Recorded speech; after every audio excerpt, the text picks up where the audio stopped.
Bienvenue dans le média Le Grenier, le podcast qui donne la parole aux entreprises et aux entrepreneurs qui font l'immobilier au sens large. Peu importe le domaine, investissement locatif, promotion, crowdfunding, tokenisation, travaux, mon but est simple, c'est d'avoir une conversation pour connaître leur univers dans les moindres détails. Je m'appelle Mickaël et je suis le cofondateur de la société Green Living. On accompagne les particuliers à investir dans l'immobilier locatif sous deux formats. Un accompagnement en 8 sessions, on vous prend par la main pour investir, ou sinon de manière clé en main où on recherche le bien, on fait les travaux, on meuble et on gère pour vous. Alors si tu veux découvrir le parcours de nos invités, leurs craintes, leurs peurs, comment ils font pour avoir un impact, abonne-toi et rejoins-nous dans cette conversation.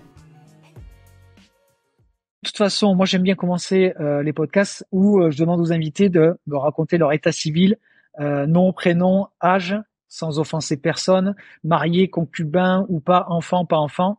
Je te laisse déjà introduire tout ça, mon cher Mathieu. Très bien, merci Mickaël. Alors, état civil, j'ai l'impression de prendre la fiche, la descendre là. Donc Tu je le suis fais comme tu veux. célibataire, je viens d'avoir 38 ans, tu vois, je suis né le 14 juillet, donc il y a 4 jours, j'ai tourné mes 38 ans. J'ai un petit garçon qui va faire 4 ans en 1er septembre, qui est une vraie merveille D'accord. et ma plus belle réalisation, bien plus que le monde de l'immobilier. Ouais. Et je vis à Cannes principalement, enfin entre Cannes, on va dire Côte d'Azur, et aussi Ouais. Paris, qui est une Ok. place incontournable quand même pour le business. Voilà un petit peu mon état civil. Ok. D'accord. Du coup, toi, t'es arrivé dans l'immobilier comment? C'est-à-dire à un moment donné, tu as fait quoi un peu comme parcours pro? Est-ce que c'était du classique comme on dit ou c'est quelque chose par opportunisme? Et il y a pas de problème de dire par opportunisme, mais comment s'est fait un peu ta construction pour arriver à construire les boîtes auxquelles tu es arrivé là? Écoute, moi je viens d'une famille assez modeste. Mon père est maçon, ma mère est greffière.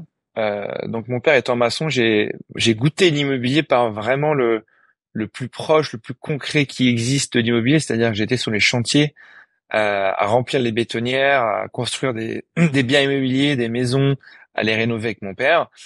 Donc j'ai touché si tu veux, la première fois à l'immobilier de manière très concrète et quand j'étais très jeune, autour de 16 ans, quand on commence à travailler, faire des petits boulots pour gagner de quoi profiter, se faire un petit peu plaisir. Donc moi, l'immobilier, je l'ai connu ici et venant du sud de la France, en fait, quand tu regardes l'économie, en tout cas, ce qui revient assez régulièrement, c'est l'immobilier. Sur la Côte d'Azur, 50% du PIB de la Côte d'Azur, c'est l'immobilier. Ah ouais. L'immobilier, il y a un peu le tourisme. Ouais, donc beaucoup de création de richesse par l'immobilier. L'immobilier est très cher sur la Côte d'Azur. Ouais. Mécaniquement, je suis un peu tombé là-dedans. Et puis après, j'avais un ami qui était un voisin qui a fait des études. Quand je dis études, c'est post-bac. Hein. Moi, j'ai fait bac S, donc j'avais des certaines, on va dire, capacités mathématiques et tout ce qui est scientifique. J'étais assez à l'aise dans ces domaines-là. Et j'ai un ami à moi qui fait un DUT génie civil à Lyon. Donc c'est grosso modo pour devenir ingénieur et construire des bâtiments, en fait, en tout cas dessiner et faire les calculs de charges pour pouvoir faire des ponts, des bâtiments, etc. Je trouvais ça pas trop mal. C'était des mathématiques appliquées à l'immobilier. Je dis tiens, je vais faire ça. Donc je suis tombé là, un peu on va dire dans la phase immobilier technique, immobilier un peu ouais, calcul Ouais. Là, t'es et dans la niche financier. de l'immobilier, hein. Ouais, la niche de l'immobilier, mais c'est une immobilier Ah, très technique, ouais. très ingénieur. Ok, Ouais. je fais 2 ans d'études et j'arrive à la fin de ces 2 années d'études. Je me retrouvais pas forcément dans toutes les personnes qui étaient autour de moi, c'est-à-dire c'était tous vraiment des ingénieurs avec euh, une vraie compétence et des profils de personnes qui étaient très ingénieurs d'affaires, qui étaient très, on va dire, assez analystes et pas très extravertis, pas très communicants, pas très commerciaux. Et je tombe sur une affiche, tout bêtement, une affiche ayez une double compétence, doublez votre compétence de DUT génie civil avec une école de commerce. C'est une affiche Ouais. de Euromed Management, qui est une On est école de de la même commerce commerciaux. génération, apparemment. Voilà. Et si tu veux, je suis arrivé à faire cette école de commerce. J'ai été admis. J'ai fait une école de commerce du coup qui m'a donné beaucoup plus de compétences généralistes. J'ai Ouais. toujours resté à l'immobilier parce que cette école, je l'ai fait majoritairement en alternance. Et les alternances, je les ai fait chez un promoteur immobilier. Ah Donc oui. voilà comment je suis tombé un peu dans l'immobilier. Donc très tôt avec mon père sur les chantiers, et puis j'y ai pris goût par mon entourage, hein, comme quoi l'entourage a toujours une influence sur soi. Mm. Et après j'ai continué ça dans les études. Et tu faisais quoi chez le promoteur, hein? C'est parce que les promoteurs, moi j'ai bossé 10 ans autour de ces gens-là et il y en a qui sont spécialisés, tu vois, ils résidentiel, commercial, il y en a qui font du mix, il y en a qui font que du tertiaire, full, bâtiment logistique and co. Toi, c'était quoi comme typologie de promoteur, hein? Bah, moi, le promoteur, c'était Constructa Promotion, qui est une PME Voilà. assez Ouais, connue, ouais. qui avait trois pôles, le pôle vente, le pôle promotion et le pôle asset management, donc gestion. Moi, je travaillais dans le pôle promotion et j'étais basé à Cannes, donc c'était une petite agence, entre guillemets, avec peut-être une quinzaine de salariés sur l'agence de Cannes et moi, mon rôle, en fait, il était assez transversal. Moi, j'étais junior, hein, donc j'ai pas non plus Ouais. pris de décisions importantes, mais ce qui a été bien, c'est que je me suis hyper bien entendu avec le directeur, Marc, que je vois encore assez régulièrement, qui est devenu quelqu'un d'assez important dans la zone, soit l'immobilier. Et il m'a amené développer les fonciers, donc chercher les fonciers, faire des études de faisabilité pour savoir qu'est-ce qu'on peut construire quand on trouve un terrain, aller commencer à discuter avec les mairies pour voir si on peut faire du logement, s'il faut faire combien de logements sociaux, etc., etc. J'ai eu la chance de travailler sur l'extension et la rénovation du Carlton à Cannes. Ok. Ouais, et c'était il y a très longtemps, donc moi j'avais fait l'étude complète financière, j'avais rendu un rapport assez conséquent. Et pour te dire, pour la petite histoire, le Carlton à Cannes vient d'être rénové, enfin pas rénové, mais en tout cas, il y a eu l'extension qui a été réalisée et livrée seulement il y a 1 an ou 2 ans. Alors que Ah moi, ouais. quand je disais ça remonte à il y a 15 ans. C'est-à-dire que le projet, enfin, l'hôtel a changé de main, il a changé de propriétaire, il a toujours été repoussé, mais le fameux projet sur lequel j'ai écrit un papier, bah, il a finalement vu le jour. Donc ça, c'est plutôt cool à savoir. Est-ce qu'on peut dire que l'immobilier ou la réno, c'est du temps long? Je crois que là, Ouais, je crois qu'on est dedans là. ouais, Ouais, c'est. la promotion immobilière, moi, si j'essaie de la résumer pour l'avoir fait, Mm, c'est clairement pour moi le métier le plus difficile de l'immobilier, clairement, mm, hein. mm. Mais c'est le métier là où tu crées le plus de valeur aussi. Et Ouais. on voit aujourd'hui que le contexte de taux, enfin, on voit que quand même les taux hauts, plus l'augmentation des coûts des matières premières, plus l'augmentation des salaires, plus le fait que les investisseurs finaux, ceux qui achètent aux promoteurs immobiliers, sont de moins en moins solvables. Ah, les promoteurs aujourd'hui sont dans une situation qui est catastrophique dans le sens où il y a rien qui va. Discuter Et encore avec un promoteur à pas très longtemps, c'est mm. assez compliqué pour eux. Malgré ça, ça reste le métier le plus noble de l'immobilier parce que c'est là où on crée le plus de valeur Mm. et c'est un métier qui se perd de plus en plus. Et ils se perdent de plus en plus parce que, alors ils se perdent de plus en plus parce que souvent les gens voient l'argent que ça peut générer la promotion, ouais, et c'est vrai. Mais par contre, les gens ne voient pas l'envers du décor de toutes les normes. Et c'est pas pour faire un procès aux normes ou pro ou anti, mais je pense que tu vois, on a bossé là-dedans et c'est impressionnant le nombre de choses qui doivent anticiper avant même de mettre un coup de pioche. Les gens ne savent pas qu'un projet commence 2 ans pour du résidentiel, voire à 5 ans pour des bâtiments tertiaires, des stades. Et les gens ne voient pas tout ça, l'envers du décor. Tout ce Mais qui est, on va dire, là, ouais.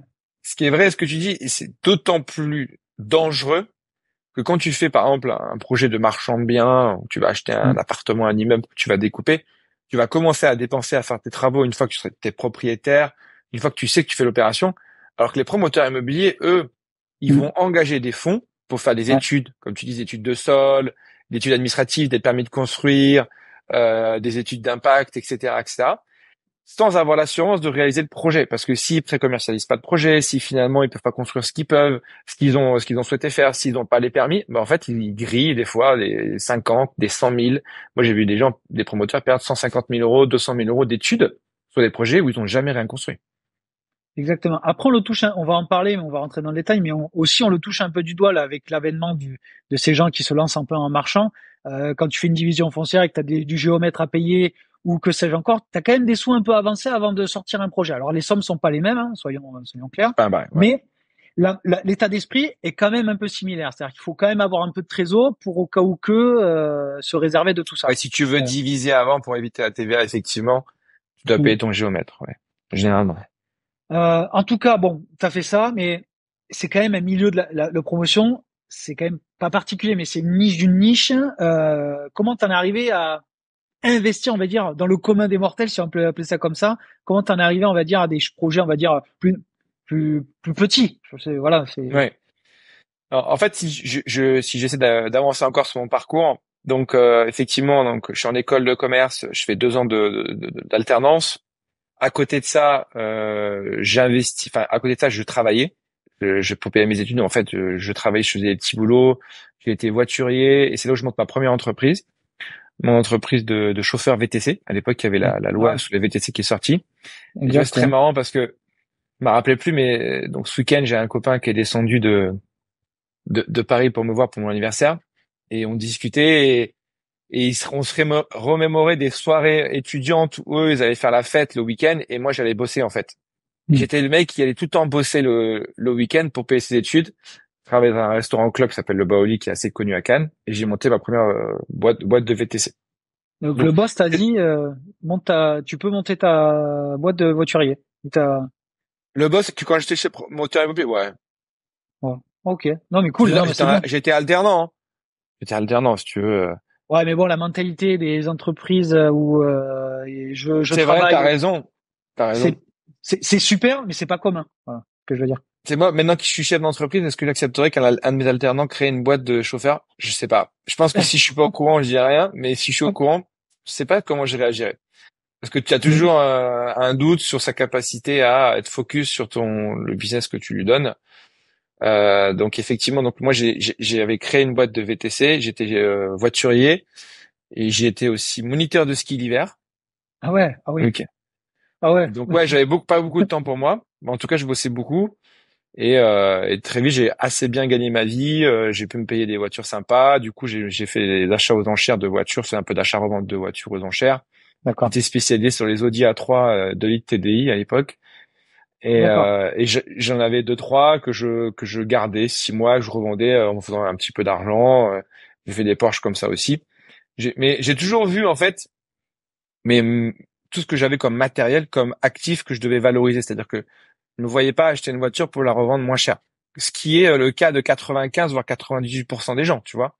Mais c'est Autant en moi. immobilier, tout le monde arrive à gagner un peu d'argent, Ouais. même ceux qui font les mauvaises opérations, autant les voitures, tu perds de l'argent, c'est sûr. Ah ben oui, mais la façon dont tu le fais, je pense pas. Mais donc moi, je le faisais. Alors maintenant, je suis rentré un peu dans le système, c'est-à-dire que maintenant, j'ai acheté des voitures neuves, donc si je la revends demain, je pense que j'en ai pas d'argent. Très peu. Mais à l'époque, j'étais vraiment pas dans ce système-là. Je devais tout optimiser, donc j'achetais des voitures aux enchères pas chères, et puis je les gardais 6 mois, je les revendais plus cher, et je roulais gratuitement en plus. Donc ça c'était pendant mes études, pour payer mon train de vie, pour payer mes études. Et après j'ai intégré une deuxième école qui s'appelle Dauphine, qui est une école assez connue à Paris dans la finance. J'ai fait un master spécialisé en immobilier, où là en fait à 500 personnes qui candidatent pour intégrer ce master, il y en a 30 qui sont reçus. Donc j'ai eu la chance de passer. Ok. Je pense que j'ai été plutôt bon. Il y a un dossier à remettre, mais c'est surtout à l'oral que j'étais plutôt bon parce que j'ai réussi à me vendre. Parce que j'avais un parcours qui était Eh celui que je oui. viens de te décrire, c'est-à-dire Oui. multi-activité déjà en étant étudiant, tu vois, Eh oui. pas un T'étais parcours atypique dès le normal départ. où Sur le papier, j'étais t'étais atypique. atypique. Ouais. Voilà. Et je me rappelle très bien, une personne du jury m'a fait la réflexion en me disant, toi, t'es un hyperactif, j'aime bien ton profil, et je pense qu'il a œuvré pour que je sois reçu dans cette promo. Et bon, ça a été aussi un moyen de me propulser pour. En fait, j'étais du coup à Paris avec des gens qui étaient issus soit de très bonnes familles, on va dire familles immobilières, soit qui étaient issus de super bonnes écoles type HEC, type ESSEC, les top 3 des meilleures écoles de commerce. Donc je me suis constitué un réseau très important et j'ai intégré après, du coup, à la fin de ce master 2, la Société Générale. Donc j'ai D'accord. travaillé en banque, en finance. Ok. Toujours dans l'immobilier. Donc en fait, j'ai Ah, quasiment fait toujours de l'immobilier, mais dans différentes activités. Donc en fait, à la Société Générale, quand je rentre, je suis responsable de financer des professionnels de l'immobilier. Donc d'accord. je finance des très gros opérateurs immobiliers sur des financements supérieurs à 20 millions d'euros le financement. Donc c'est Ah vraiment ouais. des très Ouais. très gros Ah trucs, ouais. Ouais. les plus grosses opérations qui remontent au siège. Donc j'étais au siège, plutôt côté on va dire ça banque d'affaires. Et on finançait des très gros promoteurs, des foncières cotées, des fonds d'investissement, les BlackRock, les Blackstone que tu peux voir dans la presse. Et ils faisaient des opérations de on appelle pas ça marchand de biens, on appelle ça value add. C'est exactement la même Ouais. chose, hein. C'est une opération Ouais. d'achat-revente avec de la création de valeur. L'objectif étant de faire une plus-value. Donc j'ai fait ça 3 ans. J'ai beaucoup appris, ça m'a ouvert un réseau exceptionnel. Pareil, j'avais. Qu'est-ce qu'ils font ces gens-là pour faire gagner de l'argent à ce niveau-là?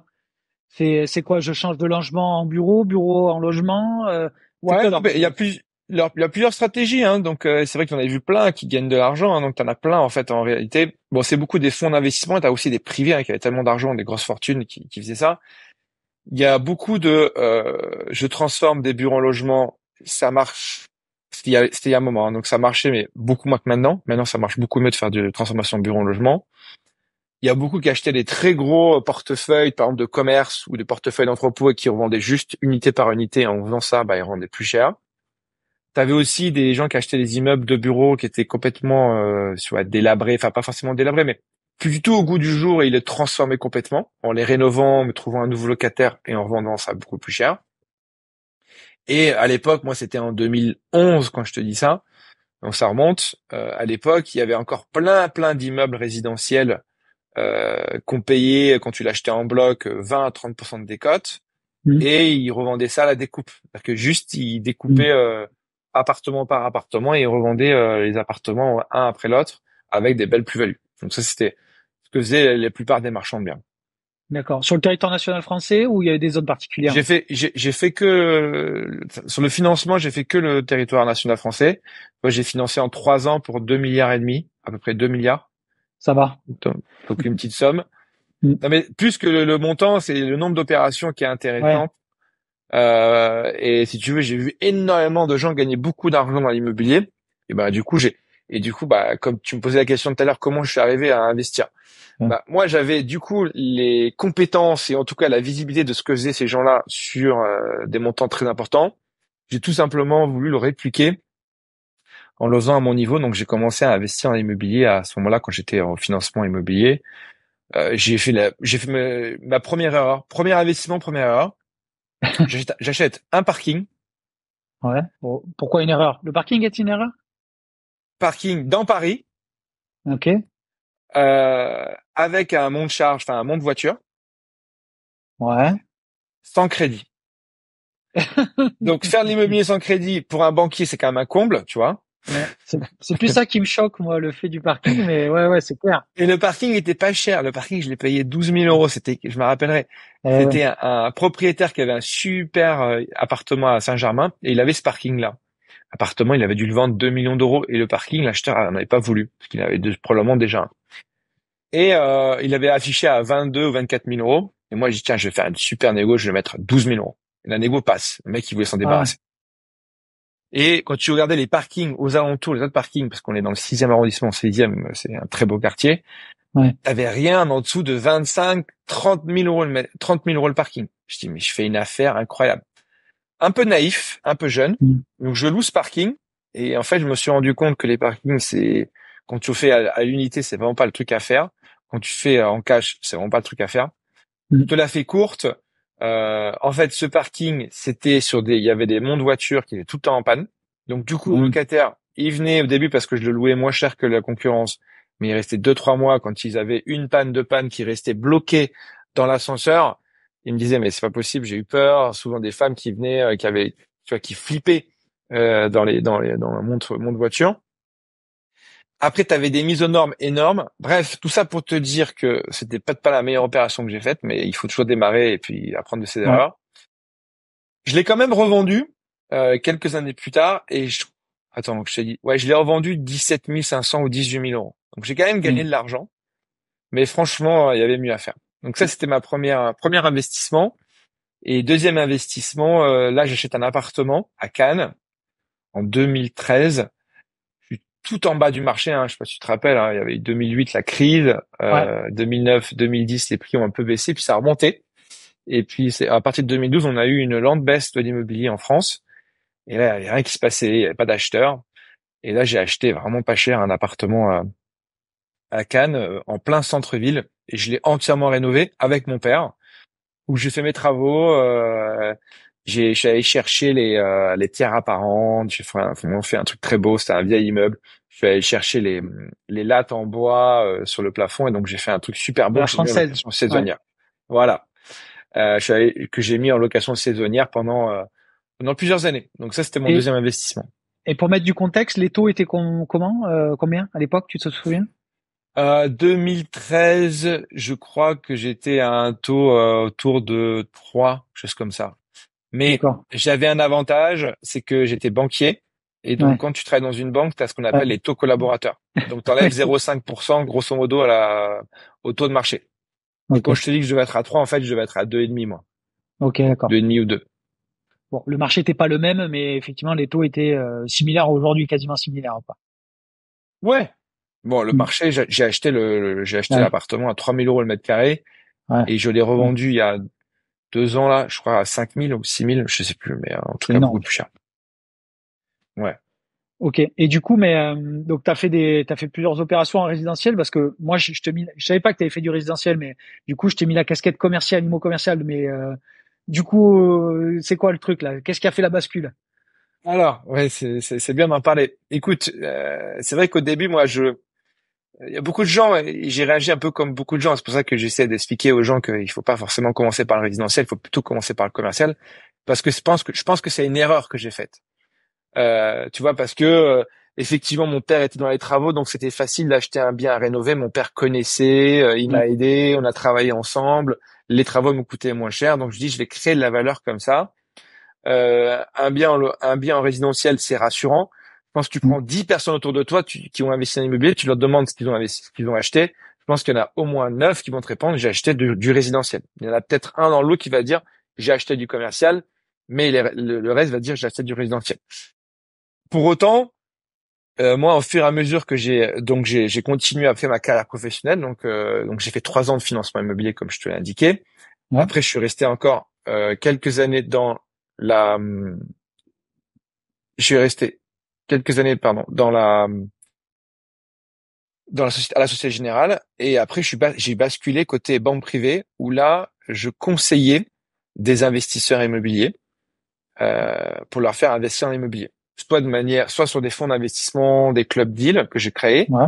ou que j'organisais avec des opérateurs spécialisés, du crowdfunding aussi, et de l'immobilier en direct où j'ai vendu des beaux immeubles parisiens, des beaux immeubles en région à des investisseurs. Alors, c'est des beaux immeubles, des immeubles à plusieurs dizaines de millions d'euros. Et dans ces investisseurs-là, il y avait des marchands de biens.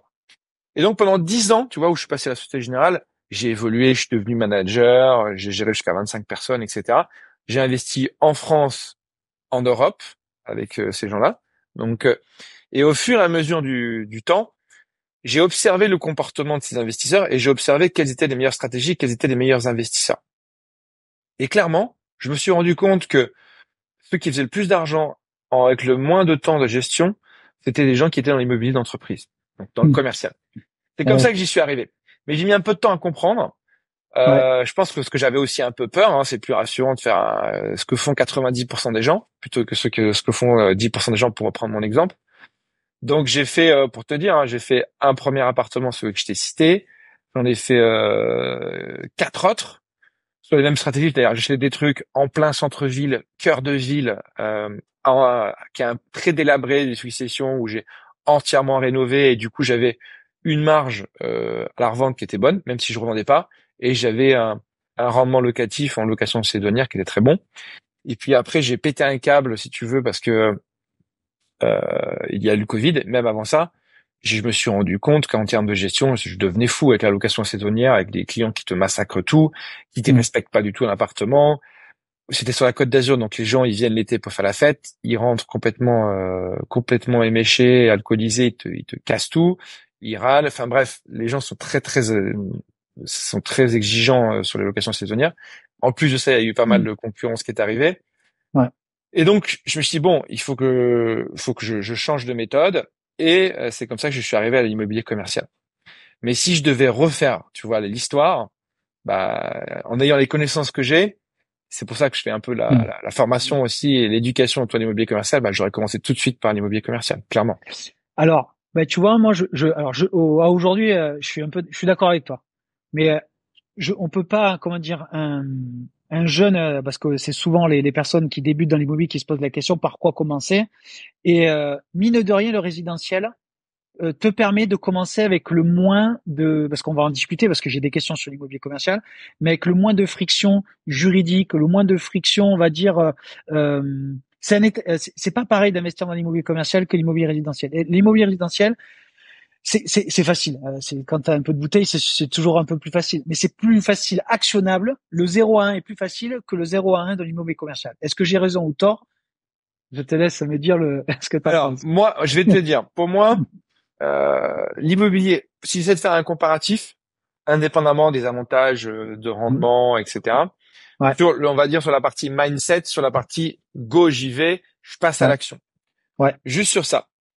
Bah, en fait, si tu arrives à passer du 0 à 1 qui est dans ta tête, qui est bloqué, qui est principalement psychologique en disant, bah, je vais plutôt que chercher un studio 2 pièces sur sologer.com, je vais chercher ça, je vais acheter les murs d'un commerce loué. Enfin, les murs d'un commerce loué, donc c'est déjà loué, t'as pas de risque locataire, t'achètes un bon emplacement. Si tu arrives juste à faire, à passer ce cap-là, cette action-là, pour moi, c'est plus simple le commercial que le résidentiel. Parce que le résidentiel, il faut trouver locataire, tu as beaucoup plus de lois qui régissent les choses. c'est Enfin, vrai. même Oui. peut-être que le résidentiel, ça peut être déjà loué, mais tu as beaucoup plus de risques parce qu'un locataire te paye pas et qui reste s'il te paye pas. Pour moi, c'est pas forcément plus compliqué. C'est juste que dans l'inconscient collectif où tout le monde fait du résidentiel, il y a beaucoup moins de monde dans le commercial. On a tendance à croire que c'est plus dur. Par contre, là où je te rejoins, où c'est plus difficile, c'est de trouver une opération. C'est plus difficile dans le commercial que dans le résidentiel. C'est-à-dire que D'accord. structurellement, tu as moins d'opérations en commercial qui se font que dans l'immobilier résidentiel. C'est généralement des montants qui sont plus importants. Pour autant, on peut trouver des biens en commercial à 50 000 balles. Hein. J'ai des gens, des apprenants, des participants qui trouvent des opérations à 50, 75 000 euros. Même des fois, je leur en trouve. Donc, on peut y chercher vraiment des tout petits budgets, mais je dirais que c'est des réseaux plus difficiles. C'est plus opaque parce que ça passe souvent parce qu'on appelle du off-market. Il faut connaître les gens, il faut connaître les agents immobiliers. Alors que le résidentiel, là où je te rejoins, c'est tu vas sur le Bon Coin, t'en trouves un. Tu trouves un appartement en une journée, en 2 jours. Sur le commercial, tu pourras trouver, mais ça sera plus difficile. Et il y a une autre chose qui fait que les gens ont plus peur d'investir dans le commercial, c'est que tu as beaucoup moins d'outils d'aide à la décision. Je m'explique. Ouais, ouais, je vois où tu veux en venir. Tu Tu as vas raison. sur l'immobilier résidentiel. Aujourd'hui, tu as un meilleur agent qui te fait une simulation, qui voit que si tu es en train de payer trop cher ou trop peu cher, ou si tu fais une super affaire sur ton appartement, il va te donner le loyer prévisionnel. Il va te donner tellement d'informations qui vont te rassurer que ça va remplacer, par exemple, un coach, quelqu'un qui tu peux faire ton opération par toi-même, et donc du coup, tu peux te rassurer. Ces outils-là, ils sont très peu nombreux et ils sont beaucoup moins développés dans l'immobilier d'entreprise parce que ça passe beaucoup plus par de l'analyse fine, par des brokers, donc des agents immobiliers qui vont faire eux-mêmes l'analyse. Et donc, il y a d'ailleurs un business à monter presque là-dedans parce que c'est pas du tout développé. C'est ça, mais surtout, c'est que quand je disais, tu vois, l'aspect juridique, c'est que tu as une notion de plafonnement, déplafonnement des loyers, il y a quand même des baux à étudier, tu vois, peut-être que je rentre un peu trop dans le détail, mais je trouve qu'il y a un accès quand même à l'info, au-delà du financier, qu'il faut quand même maîtriser. Alors après, c'est bien, tu démocratises ça avec la formation et c'est super, mais il y a quand même un accès à l'info qui est beaucoup, comme tu dis, plus opaque versus le résidentiel. Donc les gens, mécaniquement, font du résidentiel pour mettre un pied dans l'immobilier, pour commencer à investir. Parce que Non, mais il y a, tu as raison. voilà. Tu as raison. Mais par contre, Et c'est presque... Pardon, vas-y, je te laisserai... non, juste pour compléter mon propos, c'est qu'en fait, je pense que il y a un cycle d'investisseurs. Et je pense que toi, t'as fait ce cycle-là et t'es arrivé naturellement. Après, moult péripéties, c'est sûr, mais à en déduire que l'immobilier commercial a un couple, je pense, rendement-risque beaucoup plus intéressant que le couple rendement-risque que le résidentiel. Alors moi, c'est très juste ce que tu dis, c'est le parcours classique et ce que j'essaie de faire, c'est en éduquant les gens, c'est de casser ce parcours pour qu'ils aillent tout de suite Mm. un peu au milieu, voir Oui, la oui. fin, pour commencer par la bonne méthodologie. Mais c'est vrai que mon parcours, j'ai fait de l'immobilier résidentiel, j'ai fait location saisonnière, location meublée longue durée, j'ai fait la coloc, j'ai fait les immeubles de rapport, j'ai fait bien évidemment l'immobilier commercial, j'ai fait l'achat-revente, le marchand de biens. Enfin, j'ai testé vraiment tout type d'opération personnellement. Et en plus de ça, comme tu as compris dans mon parcours, j'ai conseillé des gens sur les Ouais. opérations très grosses pour leur dire voilà comment faire sur l'achat-revente sur toutes ces opérations-là. Donc j'ai vu un peu tout ce qui se faisait et aujourd'hui, je vends mon immobilier résidentiel pour continuer à acheter de l'immobilier commercial. Donc c'est symptomatique du fait que pour moi, je suis convaincu de ça parce que le rendement risque et rendement temps, il est plus intéressant. Et comme tu dis, c'est difficile d'avoir accès à l'information. C'est pour ça que moi, j'ai créé une newsletter qui est spécialisée là-dedans, donc le coin des investisseurs, et la formation qui est spécialisée là-dedans, justement pour que les gens ils s'acculturent finalement à ce monde de l'immobilier commercial pour qu'ils voient finalement que c'est pas si compliqué et que en s'y attardant un tout petit peu, ils peuvent investir en fait. Et tu vois, parce que ta newsletter s'appelle le coin des investisseurs, t'as dit, c'est ça? C'est ça, ouais. Ok. Et du coup, dans ta formation, qu'est-ce qui fait? Parce que du coup, moi, j'ai pas du tout investi dans l'immobilier commercial, mais qu'est-ce qui fait que, à un moment donné, je sais pas, un produit type que toi t'as fait, peut-être, tu pourrais donner peut-être deux, trois cas concrets qui fait que l'immobilier commercial c'est intéressant. Moi, je te donne un exemple. Moi, j'habite entre Montpellier et Nîmes, donc on n'est pas très loin géographiquement. Je vois quand même alors certains centres-villes délaissés. Il y a quand même, tu te dis quand tu te balades et tu fais ton étude de marché que quand même c'est chaud sur certains coins quand même, tu vois. Ok. Alors, ce qui est très marrant, c'est que je suis en train d'acheter les murs d'une boulangerie à Perpignan. D'accord, oui, Perpignan, Et ouais. Tu te dis prime avant. Donc je suis censé le signer dans 2 semaines. Donc je vais D'accord. l'acte de vente, l'acte d'achat. Donc je vais t'expliquer comment je l'ai analysé pour essayer d'un petit peu de casser les barrières limitantes que tu pourrais avoir ou que certains pourraient avoir en disant effectivement les centres-villes, le télétravail, le Covid, etc., etc. Donc là par exemple c'est les murs d'une boulangerie. Cette boulangerie, comment je l'ai analysée? Elle est bien placée, elle est pas en centre-ville, elle est juste en périphérie de ville.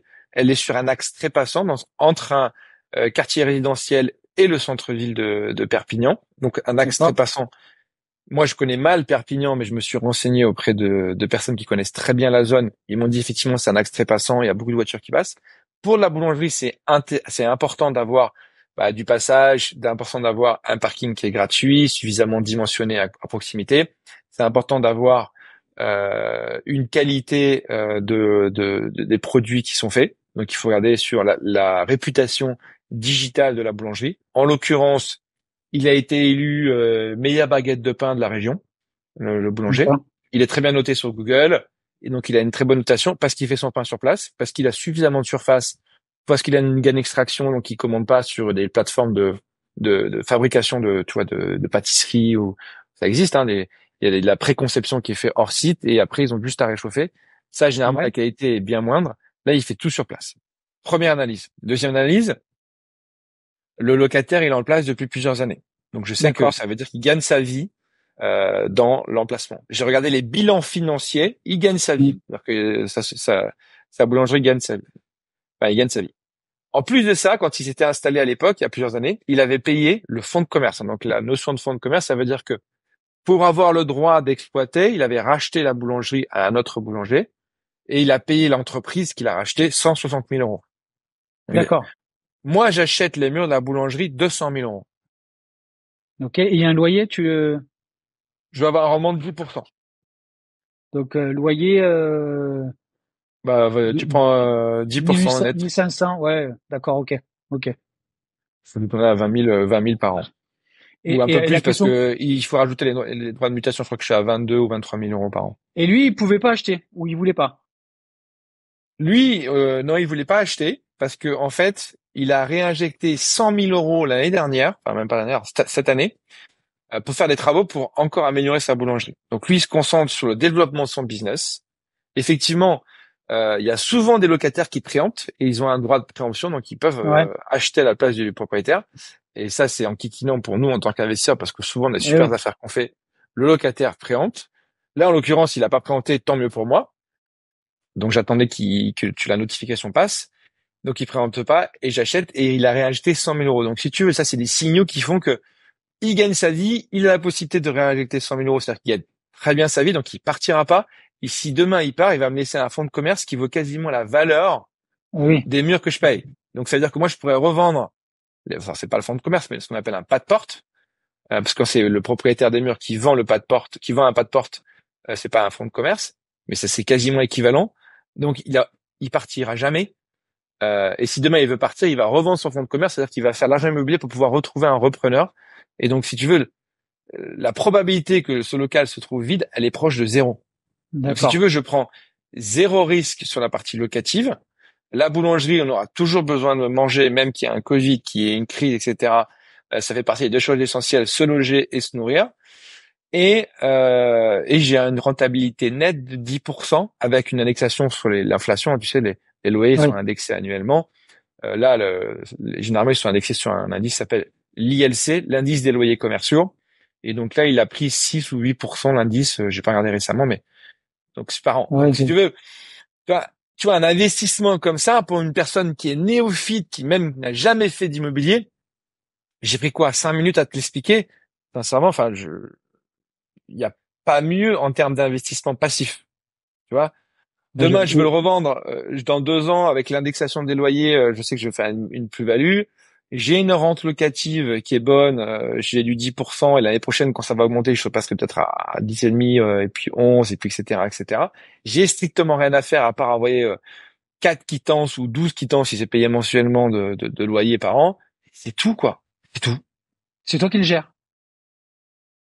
Alors moi au début je l'ai géré les locaux commerciaux. Maintenant j'ai pris un gestionnaire qui me coûte quasiment, enfin qui est vraiment pas cher. C'est beaucoup moins cher que par exemple pour la location saisonnière. Un gestionnaire de locaux commerciaux, d'immobilier d'entreprise, bureau autre, ça coûte entre 4 et 6 ou 7% du loyer en fonction de la D'accord. taille, de la complexité. Donc ça coûte pas grand chose et donc je gère rien. Parce que tous les mois je reçois un virement. Et tous les trimestres ou tous les ans, je récupère le cash flow sur mes SCI et je me le verse, quoi, si tu veux.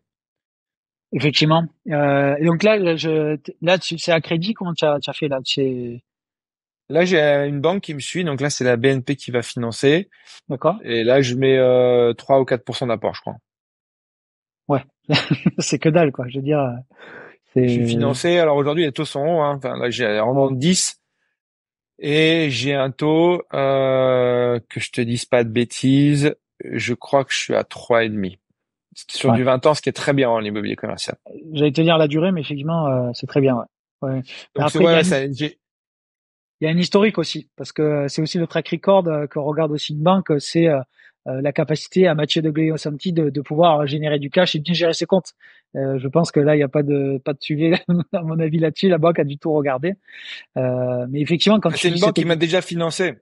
Mm. elle te connaît, ouais. D'accord. Non, mais Elle ce me qu'il y a, c'est que, connaît, ouais. le cas concret qui est en plus 2024, il est hyper intéressant. C'est évident, quoi. Donc en fait, contrairement à l'immobilier résidentiel, les gadins que tu as pris un peu ou les taux d'emmerde que tu as pu avoir, c'est avec le résidentiel. C'est quoi qu'il y a en immobilier commercial? Il est où le loup? Dis-moi. Honnêtement, le loup, c'est qu'il n'y a pas assez d'opportunités sur le marché. D'accord. C'est-à-dire que les gens, généralement, bah, tu vois, moi, avant que je revende ma boulangerie, je peux te dire qu'il va passer de l'eau sous les ponts. Alors qu'un appartement, effectivement, tu fais une plus-value, tu te tapes des travaux, etc. Tu vois, j'ai un immeuble dans Cannes, là, il y a 2 jours, parce qu'il y a eu, il est loué en location saisonnière. Euh, et là, j'ai dû partir hier en précipitation, aller acheter un Cumulus parce que le Cumulus avait cassé. Donc les clients locataires, ils râlaient, on voulait pas, on les a dédommagés, mais sinon ils voulaient partir. C'était un long séjour. Et donc j'ai dû prendre ma voiture, aller chez Castorama, acheter un Cumulus, perdre 3 heures, trouver un artisan qui a bien voulu venir. J'ai surpayé 2 fois parce qu'on est en plein été sur la Côte d'Azur à Cannes. Tout le monde est sursollicité. Et donc, tu vois, ça c'est un loup que je veux plus vivre. Donc On sent la et souffrance en tout cas. ouais, c'est ça. Et je le fais encore. Tu vois, là, j'ai dit à moi, parce qu'on est associé avec un ami sur l'achat de ce immeuble, j'ai dit, écoute, on le vend. Plus qu'on le vend. Je veux plus le voir. On l'a acheté il y a pas longtemps. J'ai dit, on le vend. C'est fou ça parce Euh, on passe par les mêmes états. C'est fou. Hein, non, mais comme moi je discute avec beaucoup de gens alors et que, c'est fou. Hein. tu vois, bah, c'est ça. Et donc, tu Ouais. vois, sur mon immobilier commercial, en même temps, le même jour, j'ai reçu hier notification sur un local commercial que j'ai à Grasse Mm. dit le fonds de commerce a été vendu. Donc c'était un snack. Le personne qui a exploité a revendu le fonds de commerce, Ouais. 15 ou 20 000 euros. Et il avait besoin de mon autorisation parce qu'il voulait renouveler le bail. Et moi, j'ai augmenté le loyer de 15%, juste sans rien faire, parce qu'il y changeait de propriétaire. Je lui dis, Et, bah, et si vous voulez que je vous ma signature en bas, vous réévaluez le. Alors, il faut bien évidemment démontrer que le loyer était un peu ouais. en dessous du Ouais. marché, donc le loyer était légitime à demander à 15% d'augmentation, et j'ai réussi à augmenter de 15%. Tout ça en faisant 4 mails, tu vois, en disant oui, non, je suis d'accord sur ce nouveau loyer-là. J'ai pas eu besoin de me déplacer d'aller à Castorama, d'aller porter le truc, de prendre ma voiture dans Cannes, à faire des manœuvres pour me mettre le plus proche de l'immeuble parce qu'il est dans une rue piétonne, de devoir le monter, tu vois, j'ai pas perdu une journée entière, quoi. Je Et continue ce à faire fameux, du et ce business fameux, sur autre chose. ce fameux pas de porte, c'est quoi? C'est qu'en gros, alors moi je connais le terme, mais c'est plus pour les gens qui nous écoutent. Ça veut dire que toi, tu prends cette somme pour toi à chaque renouvellement de locataire, chaque Non, colocation. non. Ouais. Alors ouais, c'est une notion qui est hyper importante à comprendre, Hmm. qui n'est valable, attention, que sur les commerces et que sur les hôtels. Ce n'est pas valable sur les bureaux, ce n'est pas Ouais. valable sur les entrepôts. Ok. Donc, euh, imaginons que je suis propriétaire de la boulangerie, comme je te disais tout à l'heure, à Perpignan, la fameuse. Imaginons que le boulanger, il y a deux options. Le boulanger, il dit bon bah moi j'ai fait mes chiffres, etc. J'ai retrouvé un repreneur qui achète ma boulangerie, je lui vends 200 000 euros le fonds de commerce. Ok. Il y a deux options. Soit, moi, dans le bail, il est indiqué que j'ai un droit de regard, j'ai un droit de refus. Si, par exemple, il va vendre 200 000 euros à un voyou, il vend 200 000 euros à quelqu'un qui a déjà planté 10 boîtes, enfin, je sais pas, tu vois, je peux déjà refuser. Mais si c'est quelqu'un qui est correct, normal, ouais, je suis pas censé refuser. Deux façons de faire. Soit la personne dit, je voudrais renouveler le bail parce que le repreneur, généralement, lui, il se finance à crédit pour acheter le fonds de commerce. C'est une banque qui va lui prêter. Et souvent, les banques, elles demandent à ce qu'il y ait un nouveau bail qui soit signé en bonne et due forme, qui reparte sur 9 ans, parce que c'est des baux de 9 ans. OK? Et donc, à ce moment-là, pour renégocier le bail, bah, moi, tu peux rentrer dans une négociation pour dire, bon, bah, on va réévaluer le loyer parce que là, vous avez fait un bon chiffre, vous, en tant que locataire. Si vous arrivez à valoriser 200 000 euros votre fonds de commerce, ça veut dire que votre activité, elle est bien rentable. Donc, je vais en profiter en partie en augmentant le loyer. Donc, voilà comment ça fonctionne. Mais des fois, il y a des gens qui rachètent et qui reprennent les fonds de commerce tant que le bail bouge. Et là, bah, tu n'augmentes pas le loyer. Mais dans la plupart du temps, tu augmentes le loyer. Et- Donc ça, Hmm. c'est le schéma où tu as un locataire qui vend à un autre locataire. Hmm. Dans le schéma où tu as un locataire qui part, mais tu as un bon emplacement. Et là, en fait, ce qui va se passer, bah, en fait, le fonds de commerce, l'entreprise qui est exploitée, elle n'existe plus. Tu es d'accord? La boulangerie, Hmm. imaginons, donc à présent, elle n'existe plus. Pour autant, tu as un local qui est aménagé pour faire la boulangerie, qui est souvent équipé avec un four, avec la gaine d'extraction, etc., etc. Et tu as surtout une zone de chalandise, c'est-à-dire des clients qui sont habitués à voir une boulangerie ici et qui donc demain pourront revenir très régulièrement s'il y a une boulangerie. Et donc tu vas valoriser ça en vendant ce qu'on appelle un pas de porte. Alors, dans mon cas, tu vendras jamais 200 000 euros ton pas de porte. Tu vas peut-être le vendre 80, 100 000 euros, mais tu le vendras quand même à un certain prix. Et cet argent, c'est toi qui va le toucher. Imaginons même un cas très dégradé, je vends 80 000 euros de pas de porte sur C'est la déjà bien. boulangerie que j'ai payé 2 000 euros. Hmm. Ça fait, tu vois la valeur que ça représente Ah oui. Oui, sur 200 000 euros. Ça fait ouais. 40% de la valeur. Ah C'est-à-dire ouais. que c'est comme si j'avais en une année 40% de rendement.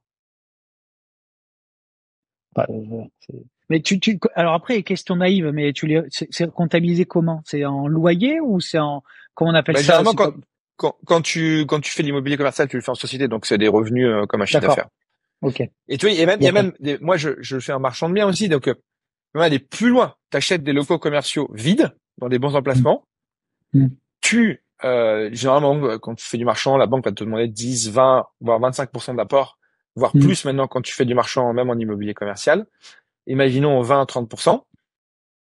Tu vas acheter vide, tu vas trouver un locataire, le locataire il va te payer peut-être la somme équivalente à 10, 20% de la valeur du bien que tu as acheté toi en pas de porte. Tu Ouais. récupères cet argent et en fait ça te refait des fonds propres pour aller faire une autre opération. Ah bah oui, carrément. C'est ce que j'allais te dire. J'allais te dire, s'imagine, je sais pas moi, tu t'intéresses à deux, trois commerces, t'as deux, trois pas de porte, c'est de la trésorerie en SCI que tu réinjectes, bon, peut-être sur différentes, que tu refais travailler en convention de trésorerie, quoi. Ça peut être vite Exactement. puissant, quoi. Voilà, bah c'est ça. Donc tu as plein d'astuces comme ça. Euh, alors tu pourrais dire c'est un peu compliqué, en fait c'est pas que c'est pas compliqué, c'est moins naturel que j'achète un studio pour louer à un étudiant, j'achète un 2 pièces pour le louer à un couple, j'achète un 3 pièces pour le louer à une famille. Parce que juste dans l'inconscient collectif, tu as toujours eu l'habitude de vivre dans un appartement et de parler d'investissement immobilier dans l'appartement, mais jamais le matin tu t'es levé en disant tiens, je vais acheter les murs de la boulangerie dans laquelle je vais acheter une baguette de pain le matin, ou l'esthéticien ou l'esthéticienne qui fait les ongles si t'es une femme, ou le salon de thé, ou le supermarché dans lequel tu vas faire tes courses. Jamais tu t'es posé cette question quand tu vas au supermarché en disant, putain, si j'achetais ça.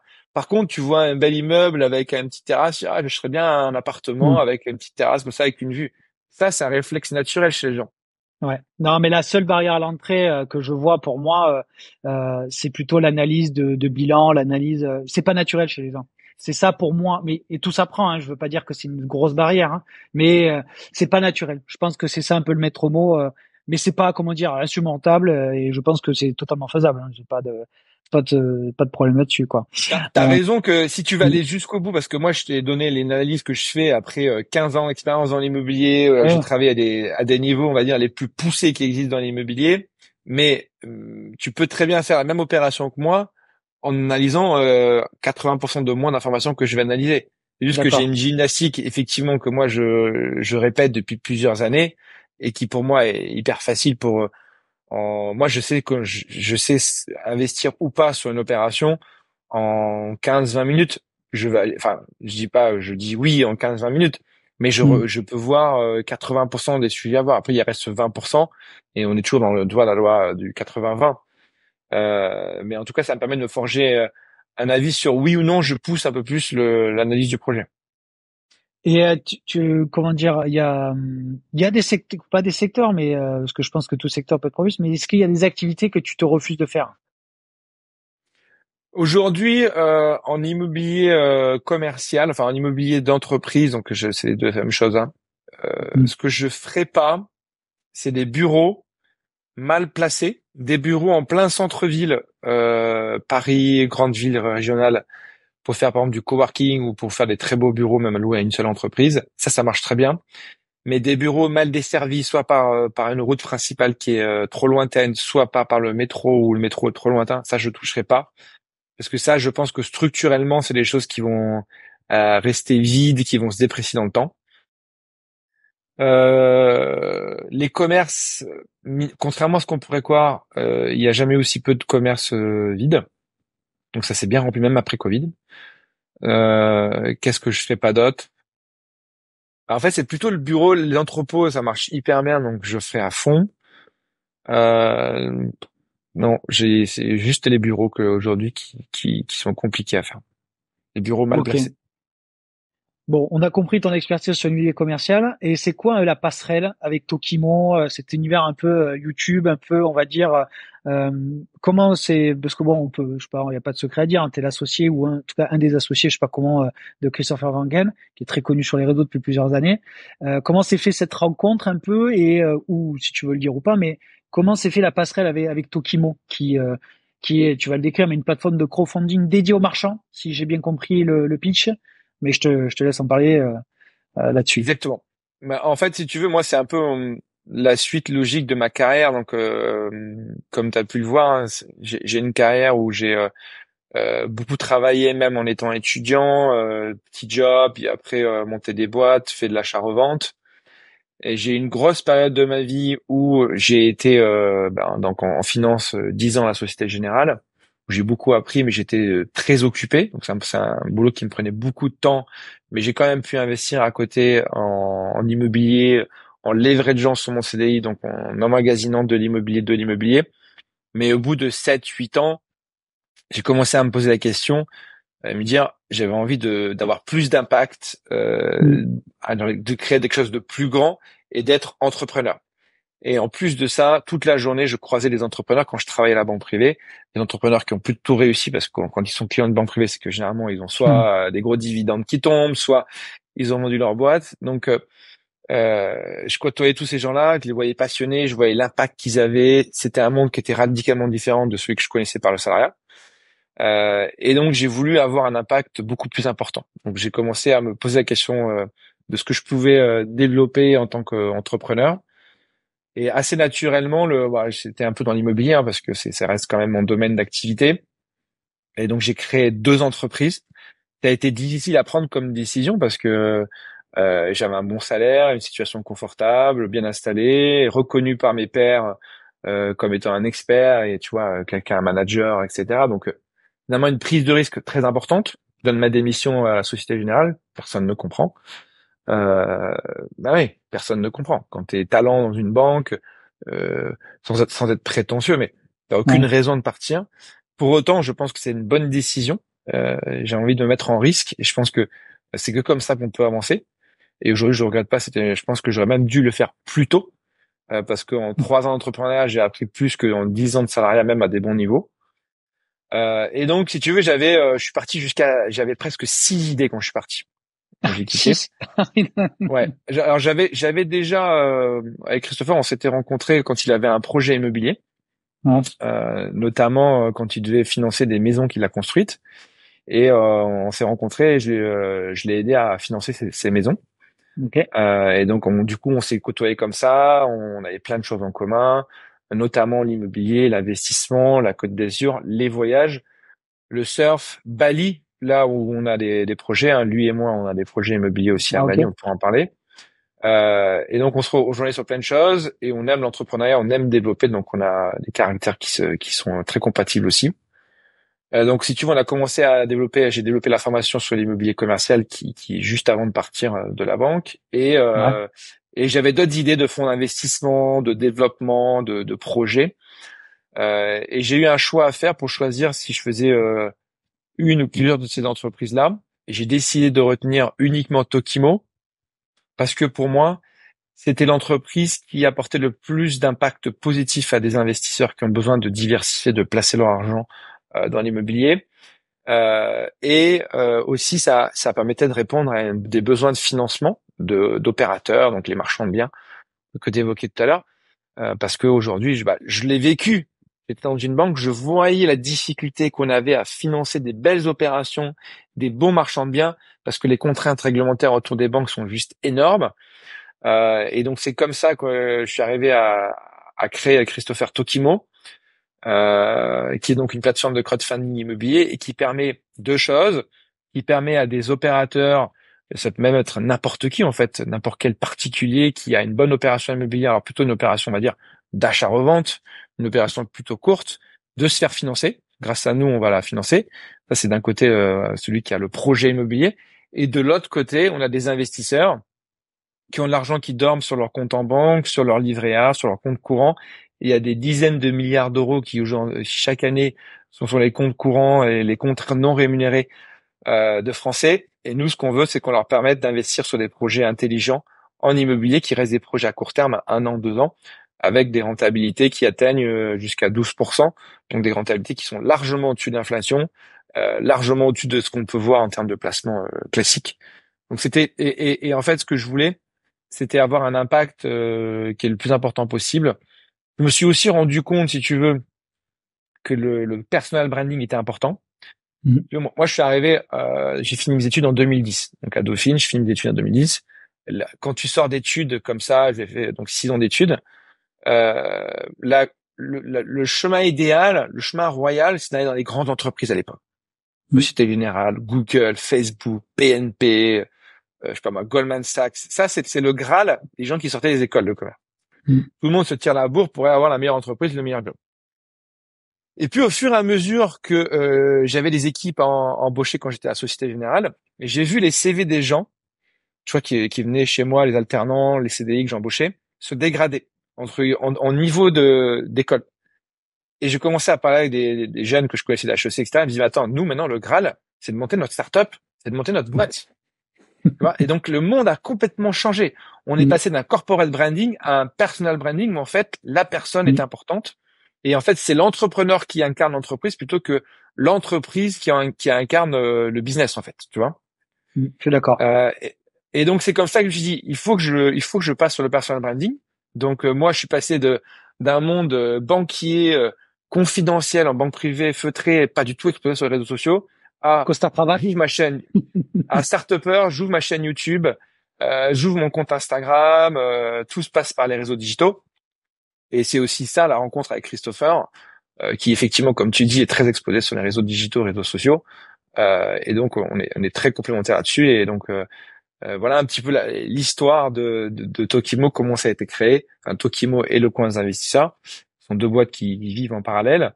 Mais effectivement, avec Tokimo, c'est une belle aventure qu'on a démarré il y a 1 an et demi.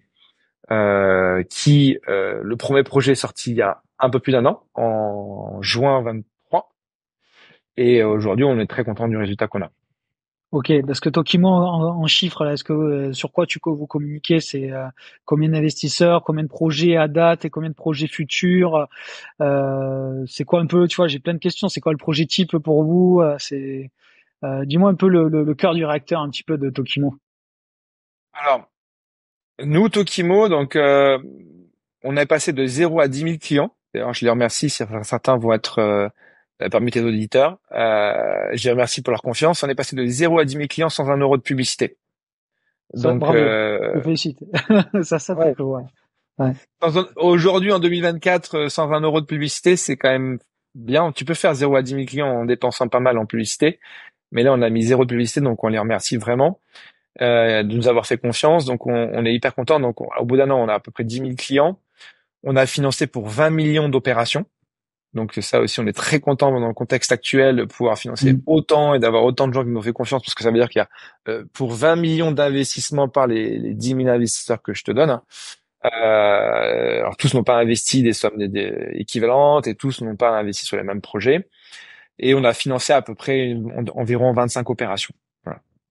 Ok, non, mais Te dire, en 18 mois, c'est quasiment une par mois, donc le rythme est quand même, même pas en 18 mois, parce que en fait, on a créé la boîte en juillet 22, d'accord?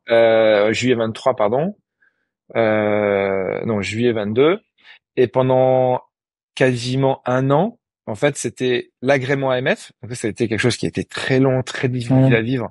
Parce que, pour te faire la petite histoire, il y avait un nouvel agrément pour être PSFP, c'est-à-dire crowdfunding immobilier. Et ouais, personne ne l'avait jamais eu avant, donc l'AMF, qui est l'autorité de régulation, bah, ils étaient à tatillon parce qu'ils devaient absorber, digérer ce nouvel agrément. Donc, on pensait l'avoir en 3 mois, on a mis 9 mois pour l'avoir. Très long. mm, ouais, Et en plus de ça, il fallait développer toute la plateforme technologique. Ça prend beaucoup, beaucoup de temps. Pour moi, c'était complètement nouveau. J'avais jamais développé une plateforme technologique. Alors, je l'ai pas fait moi. On a pris une agence spécialisée, mais ça pour te dire que entre le moment où tu crées la boîte et le moment où tu sors ton premier projet, tu rentres le premier euro de chiffre d'affaires, c'est passé quasiment 1 an. Et avec toutes les problématiques financières que ça peut engendrer, d'investissement, toutes les problématiques aussi dans ta tête, hein, tu sais, tu te poses beaucoup de questions. Tu te dis, bah, quand est-ce que je vais pouvoir vraiment démarrer? Il faut que tu trouves le premier projet. Il faut que ce premier projet soit de qualité, parce que on va te juger sur ce premier projet. Et en l'occurrence, on a trouvé un projet juste exceptionnel. Donc en 12 mois, ouais, en 12 mois, on a fait 25 projets, 20 millions de financement et 10 000 clients. Voilà. Et là, l'objectif, si tu veux, pour répondre à ta question, l'objectif, c'est de faire à peu près un projet par semaine. Donc on a un projet par semaine ah qui ouais, sort. ouais, Ouais. Donc c'est une cadence qui est assez élevée. On est maintenant 15 personnes, hein, donc on a vraiment structuré ça ah comme ouais, une vraie start-up, avec un pôle investisseur, un pôle un pôle immobilier qui analyse les projets, pôle communication. Enfin bref, on est vraiment structuré en termes de société. On a mis en place les process. Donc la croissance, elle continue. On structure l'entreprise, et l'objectif, c'est de vraiment permettre pardon, les Français d'investir dans l'immobilier de manière facile. Tout le monde a 2, 3, 300 euros sur son compte à investir, 2, 3 000 euros sur son compte à investir. Nous, on leur permet d'investir sur des projets qui sont sélectionnés par nous, aux côtés de marchands de biens, d'opérateurs immobiliers qui sont bons dans leur marché local, parce qu'on sait que l'immobilier, c'est un marché local. Toi, par mm. exemple, Michael, demain, dans ta zone, à Montpellier, tu as une super opération. Bah, tu connais très bien ta zone, tu as vécu, je sais pas combien d'années, mais plusieurs années dans 38 ans. cette zone-là. 38 ans, voilà. Donc, tu connais plutôt bien, en plus, tu es dans le monde de l'immobilier et de l'investissement. Ouais, Demain, tu as une opération. Aujourd'hui, tu vas chez Tokimo, tu vas pouvoir investir, la personne va pouvoir investir à côté de Michael, qui a 38 ans d'expérience, et parce que nous, on a vérifié que Michael, effectivement, il avait l'expérience, qu'il avait fait plusieurs opérations à succès, etc., etc. Donc, en fait, on met vraiment en lumière des opérateurs qui ont des grosses qualités, et juste que bah, le système bancaire fait qu'ils sont pas financés, et donc nous, on leur permet de se financer. Finalement, c'est comme une forme d'association. Les investisseurs viennent s'associer avec les opérateurs immobiliers. Un apporte des compétences et un deal, et l'autre apporte de l'argent. Et il y a une rémunération qui est répartie. Les investisseurs touchent 11% fixe en moyenne chez nous par an sur les dossiers qui durent 18 mois. Et tu vois, tu me poses la question sur les opérations type. Les opérations type, c'est d'opérations un peu en dessous d'1 million d'euros. C'est pas pour autant qu'on Ouais. n'en a pas au-dessus, hein. Et on fait beaucoup d'opérations, on fait pas mal de résidentiel, hein, contrairement à notre au début du podcast, on fait beaucoup de résidentiel parce que beaucoup de marchands de biens sont sur le résidentiel, même si à chaque fois que j'ai un marchand de biens au téléphone, je dis mais regarde le commercial, tu vas en faire aussi. Bah, il se trouve que je sais pas quand est-ce que sortira le podcast, mais dans 2 semaines, on sort un projet dans l'immobilier commercial, un gros projet, un Ah, il sera projet pas sorti encore. quasiment quasiment 1 million d'euros. Hmm. Et donc voilà un peu les opérations typiques. Et la vision un peu plus long terme, c'est d'aller investir aussi à l'étranger. Hmm. Euh, donc là, on Bali? a Tu parlais de Bali, non? C'est ça? peut-être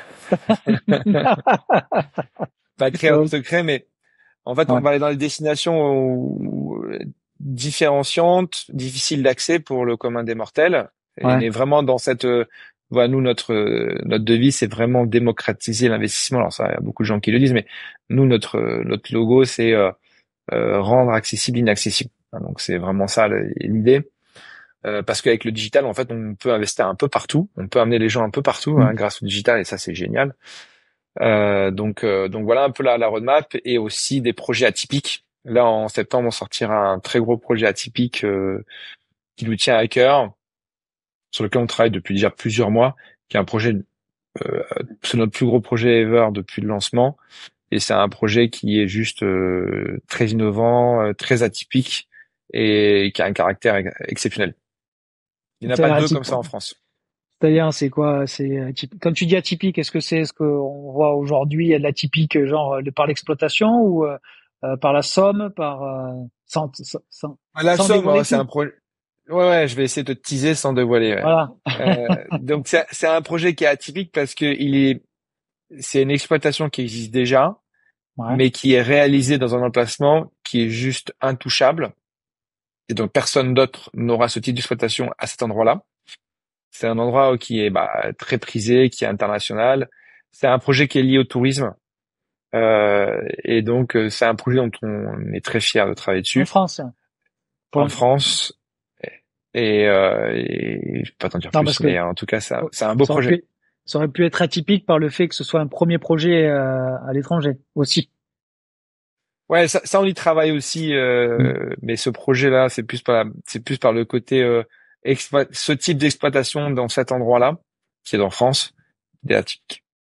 Bon, en tout cas, le podcast sortira, je pense, dans les prochaines semaines. Donc, à mon avis, avant ce fameux grand projet, à mon sens, hein. Mais Ouais. je remets un peu sur Tokimo là, sur le fait que cas concret en fait, hein. Bah, côté investisseur, on peut le comprendre. Ils ont un rendement, ils placent 1000, ils ont 11% par an. Donc si le projet dure 2 ans, 22%. Donc en gros, c'est ce sur la base sur laquelle ils vont gagner un peu de l'argent.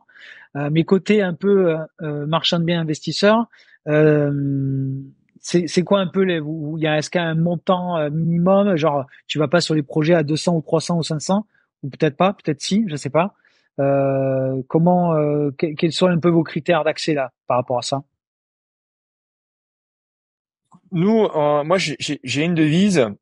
Et l'idée, on est vraiment là. Enfin, moi, je suis vraiment là pour aider les entrepreneurs de l'immobilier à grandir. Tu vois, on a des gens certains, ils ont été formés il y a des années, et puis ils ont fait une, deux, trois opérations, et puis ils ont quitté leur job et ils en ont fait de l'immobilier leur vie, leur travail. Ils sont devenus marchands de Mm, biens à temps plein. Il y en a beaucoup mm, comme ça, hein, beaucoup d'ailleurs. mm. Donc ces gens-là, s'ils ont une perspective de ramener plus qu'une opération à 150 000, 200 000 euros, je vais leur financer une 150 000, 200 000 euros. Si c'est juste une opération one shot, une opération en dessous de 200 000 euros, c'est plus, on va dire, c'est beaucoup de travail finalement pour financer une petite opération. Donc ma réponse, c'est oui, on fait des petites opérations parce que je considère qu'il n'y a pas de petites et grosses opérations, il y a des bonnes et de mauvaises opérations. Donc même une Ok. petite opération, je préfère financer une petite opération à 150 000 euros avec 40% de marge, une opération à 2 millions avec 10% de marge où là on sait que Mm. tu vois si pour un peu que le marché bouge, ça passe dans le côté rouge, ça peut être très dangereux. Donc non, on a financé les opérations. Je crois que la plus petite opération qu'on ait financée, c'est une opération autour des 130 000 euros, 140 000 euros. Oui, On effectivement, n'a ouais. même pas mis sur D'accord. la plateforme pour te dire, parce qu'il y a un investisseur qui l'a pris en direct, il a tout pris. Facile. Oui, effectivement. 130 000, ouais, ça peut paraître pour certains pas beaucoup, quoi. Non, mais une fois de plus, moi, on étudie tout. Après, ça va dépendre aussi, tu vois, c'est toujours pareil. C'est l'offre et la demande. Des fois, on a beaucoup trop de dossiers par rapport à ce qu'on peut en sortir. Hmm. Donc là, on va dire, bon, bah, soit tu arrives à décaler dans le temps ta opération, soit on va devoir enfin, faire des choix, des arbitrages. Et si on a la place de la placer, on le fera. D'accord. Bon, bah, écoute, et est-ce que tu as d'autres sociétés là? Parce que on a évoqué le coin des investisseurs, hein, c'est ta newsletter ou ta formation s'appelle aussi comme ça? Ouais. Donc j'ai le coin des investisseurs. Donc c'est vraiment Hein. l'éducation, la formation autour de l'économie, Hmm. l'immobilier commercial et un peu d'IA aussi. D'accord. Ok. On forme les gens à faire de l'IA. J'ai une société qui va sortir en septembre aussi. Une société qui fera l'investissement locatif dans l'immobilier commercial. Clé en main, c'est ça? Ouais, c'est le Mastéos de l'immobilier commercial pour faire simple. Ah, paix à son âme, mais ok, très bien, t'as raison. Je pense qu'il y a une marque. Comme tu dis, je dis ça Hmm. parce que tout le monde comprend, mais effectivement, c'est pas la Hmm. meilleure image à donner. Non, mais bon, j'ai Mais compris parce que je suis dans le milieu, mais je sais pas si tout le je, monde. voilà, donc l'idée c'est que en fait, je me suis rendu compte qu'il y avait beaucoup de gens, comme je te le disais, bah, qui sont convaincus que c'est l'immobilier commercial, notamment les gens qui soit ils sont dans la newsletter, soit ont suivi un peu ce que je Hmm. fais, soit ont fait la formation. Mais en réalité, ils ont du mal à trouver les affaires. Donc là, je vais leur créer le bras armé pour leur trouver les affaires. D'accord, ok, ok, ok, ben, super. Je pense que ça complète un petit peu la boucle. Autre exclu ou je me suis pas un exclu, mais autre chose que tu vas sortir. Est-ce qu'il y a quelque chose dans son cours là? Il y a des projets à Bali aussi qui sortent. Alors, moi, je fais des projets à Bali, et donc là, j'en ai un en cours. Ouais, Projet à Bali de maison avec des vues incroyables. Ce qui est beau à Bali, c'est qu'on fait de l'immobilier, on gagne de l'argent avec de l'immobilier à Bali. Enfin, il y a beaucoup d'inflation sur l'immobilier à Bali, donc les prix montent. Et surtout, on se fait plaisir. Ça, c'est cool. ouais, Ça, c'est très cool parce que Bali, pour en quelques mots, hein, tu as quand même une réglementation urbanistique, donc tout ce qui est lié à la construction et tout ce qui est lié aux contraintes réglementaires liées à la construction, enfin tout ce qui nous enquiquine, pour pas dire autre chose, en France qui n'existe pas, qui peut vraiment te faire plaisir, y compris sur le résidentiel. d'accord. Mais et commercial à Bali, c'est non, c'est pas ça, ça se fait pas beaucoup moins, non? Si, Il y si, a moi pas j'en ai de. fait. Non, Ouais, j'en ai fait, j'ai fait d'accord. un complexe où j'ai fait 6 commerces, 3 maisons et un appartement Ok, avec des associés. Et du coup, l'immobilier commercial fonctionne très bien. Si, justement. Ça fonctionne encore mieux ceux qui disent effectivement que le digital va casser l'immobilier commercial physique, enfin le commerce physique. En fait, le digital n'est pas encore arrivé. Tu vois, il n'y a pas Amazon, il n'y a pas tous ces standards de livraison ou très peu développés. Et les gens vont beaucoup plus acheter dans le physique, sur les commerces, parce que bah, c'est à proximité, tout le monde est en scooter et tout le monde va avoir quelque chose de très rapide et va à côté, donc ça consomme beaucoup.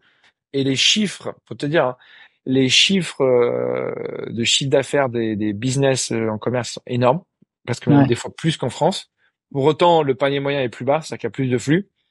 Et les loyers des locaux commerciaux, parce que c'est les commerces que j'ai fait, c'est ça que je connais, les loyers de locaux commerciaux sont presque plus chers qu'en France. C'est hallucinant. d'accord. Ouais, parce que peut-être que la commercialité est plus élevée avec la demande, le tourisme. Exactement.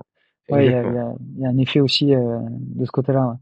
D'accord. Écoute, monsieur, écoute, je sais pas. Est-ce que on arrive un petit peu au terme de l'enregistrement? Est-ce qu'il y a des choses que tu veux évoquer que j'ai oublié ou tout a été bon, on a tout dit sur ton Non, mais business et écoute, moi j'ai été ravi d'échanger avec toi. Ça fait toujours plaisir de ouais, rencontrer et d'échanger avec des entrepreneurs de l'immobilier. Peut-être ce que je peux dire, c'est effectivement s'il y a des personnes, si ça peut inspirer certaines personnes, mm, mon parcours où finalement j'étais salarié et je suis devenu entrepreneur grâce à l'immobilier, hein, parce que j'en ai fait mon métier et aujourd'hui mes entreprises tournent autour de l'immobilier.